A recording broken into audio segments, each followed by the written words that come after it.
তিনবার পালিয়েছে শেখ হাসিনা, এটা তৃতীয়বারের পলায়ন। প্রথমবার কবে পালিয়েছে?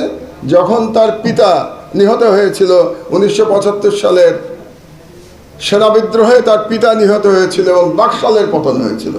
তখন সে বাংলাদেশ থেকে পালিয়ে, সে তখন বিদেশে অবস্থান করছিল, তারপরে সে 6 বছর দিল্লির আশ্রয়ী ছিল।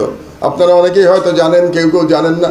75 থেকে 81 6 বছর দিল্লির আশ্রয় ছিল এবং দিল্লি থেকে তাকে ব্রেন ওয়াশ করা হয়েছে। দিল্লি থেকে তাকে শেখানো হয়েছে কিভাবে বাংলাদেশে ফিরে এসে সে ভারতের স্বার্থ উদ্ধার করবে। এটা হলো প্রথমবারের পলায়ন।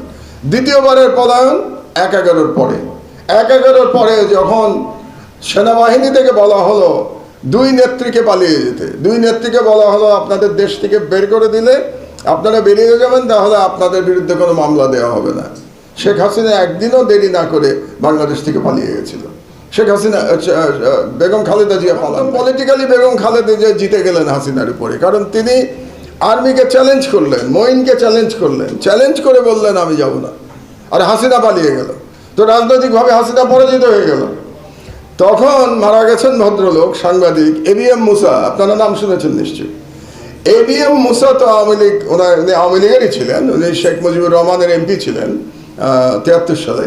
তো ABM মুসা শেখ হাসিনাকে ফোন করলেন, ফোন করে বললেন তুমি এটা কি কাজ করলা, তুমি পালিয়ে গেলা, খালেদা জিয়া থেকে গেল, তো তুমি তো রাজনীতিতে আর ফিরতে পারবে না। কারণ খালেদা জিয়া বলবেন যে উনি সাহসী, উনি আপোষ করেন নাই, উনি আপোষহীন, যে কারণে খালেদা জিয়াকে আপোষহীন বলা হয়, যে উনি ফিরবেন না। তখন শেখ হাসিনা উন্মাদ হয়ে গেল ফিরে আসার জন্য। শেখ হাসিনাকে তখন ফিরতে দেওয়া হয় নাই ইনিশিয়ালি, এটাও আপনারা হয়তো জানেন না। এই কারণে তখন হোম মিনিস্টার ছিল ইত্তেফাকের মইনুল হোসেন সাহেব, হোম মিনিস্টার ছিলেন। তিনি রাজি হচ্ছিলেন না শেখ হাসিনাকে ফেরত আনতে। এই কারণে কিন্তু মইনুল হোসেনের প্রতি রাগ শেখ হাসিনার শেষ দিন পর্যন্ত ছিল, এবং আপনারা জানেন মইনুল হোসেনের উপরে কীরকম অত্যাচার করা হয়েছে। এটাও হাসিনার এক ধরনের প্রতিশোধ। হাসিনা যখন ফিরতে পারছিলেন না, তখন হাসিনা ফোন করলেন কাকে? প্রণব ব্যানার্জিকে, প্রণব বাবুকে ফোন করলেন। প্রণব বাবু তখন ভারতের পররাষ্ট্রমন্ত্রী। প্রণব বাবুকে ফোন করে বললেন যে আমাকে তো আসতে দিচ্ছে না, এখন আমি না আসলে তো রাজনৈতিকভাবে আমি জিরো হয়ে যাব, তো বেগম খালেদা জিয়া হিরো হয়ে যাবে। তখন প্রণব মুখার্জি ফোন করলেন মঈনকে, এবং মঈনকে বাধ্য করলেন যাতে শেখ হাসিনাকে ফিরে আসতে পারে। এটা হলো দ্বিতীয় পলায়নের কাহিনী।